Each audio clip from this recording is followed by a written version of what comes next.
Hey everyone, this is Melissa from Melissa Made, and today I want to share with you this cute little goodie bag or goodie box that I made. And you can see it's a little container that is able to hold a bunch of candy for Halloween.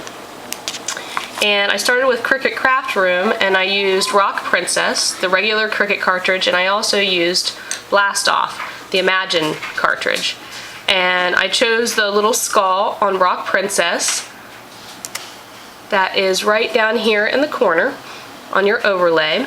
And this big skull is at a 4.9 or 5, I should say. And then all of the images that match it were put on there at the exact same time. So I put the skull and all the bows on there at the exact same time. I selected all the images by dragging my arrow over and then just increased the size. And again, it's about a 10 when you have everything highlighted and blown up.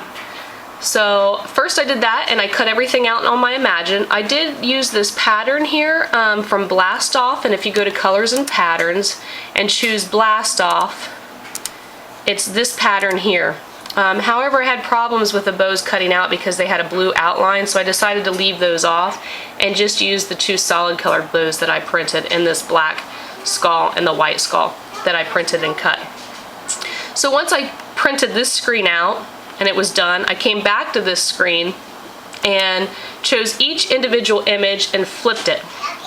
So I would get the opposite, just like this. It's simple.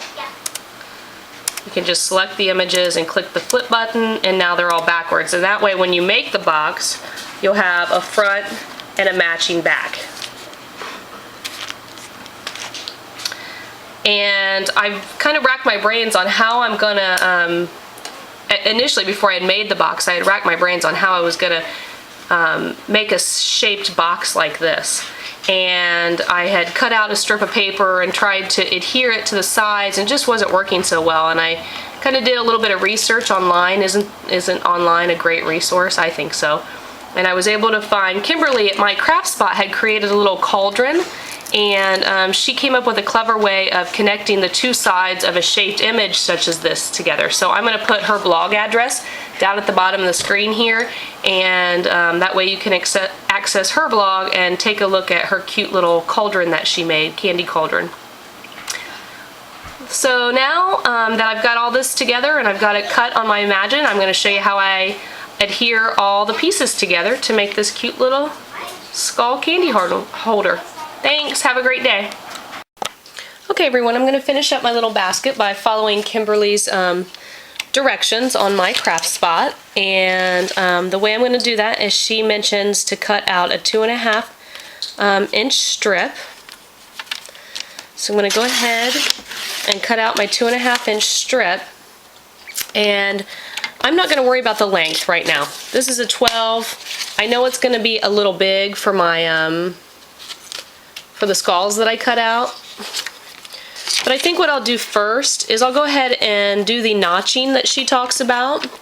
And so in order to do the notching, she takes her scoreboard, and she doesn't talk about measurements. So I am going to do mine, at about a 1/4 inch in. I think, actually let's do, I think a 1/2 inch in will be perfect. So I'm going to score at 1/2 inch this way. I'm going to flip my piece over and score at a 1/2 inch this way. Now she says these are just guides for the notches that you need to make. So I'm going to take my little pair of scissors, and I'm going to just go ahead and cut notches down this. Now what this is going to do is it's going to allow this little piece to bend a bit more easily to make a rounded spot. The flap will give you something to attach to your side of the box, to each side of the little skull box. So, and like this, it doesn't really want to bend very well, but with all these little notches in it, it's going to bend a lot easier. So I'm just going to do this all the way down. Okay, so I got my piece cut, and I measured it on my little piece of skull here, and you're going to see that it's a perfect little bucket shape. Thanks, Kimberly, for the tip. That's awesome. I had been racking my brains about how to get that piece to fit around this little skull, and after watching your fabulous tutorial, it helped me a lot. So now I'm going to do, what I'm going to do is I'm going to put adhesive on the outside edges of the little bucket, and I'm going to adhere it to each side of my skull. Now, when I did this, I printed the black on the Imagine, remember. If you would want it to be all black, the whole bucket, then I would suggest that you use black cardstock to cut this out. And then use black, this piece of black cardstock too for matching, but because it's white on the inside and I printed it on my Imagine, I'm just going to use a white piece. No,